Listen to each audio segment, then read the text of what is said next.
বন্ধুরা, এই দেখো তোমার এখন আমি রান্না করছি, ঘুগনি বানানো চলছে। আজকে বিশ্বকর্মা পুজো স্পেশাল তোমার ঘুগনি, লুচি আর মালপোয়া হবে। তোমার মালপোয়াটা বানানো হয়ে গেছে, কিন্তু লুচিটা বানানো হয়নি। লুচি আটা মাখানো আছে, আর ঘুগনিটা তোমার হচ্ছে ঘুগনি। আজকে তোমার নিরামিষ করে বানিয়েছি ঘুগনিটা, কেমন হবে কি জানি। আর এই দেখো মালপোয়া বানিয়েছি, আমি নিজে বানিয়েছি। খুব ভালো হয়নি, গোল গোল হয়নি, তবে বানিয়েছি।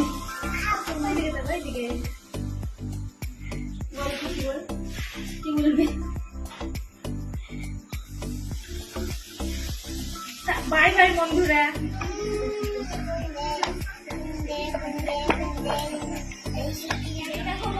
লুচি ভাজতে শুরু করে দিয়েছি, তোমার লুচি ভাজা হচ্ছে, আর ওই দিকটায় দুধ গরম হচ্ছে আমার মেয়ে।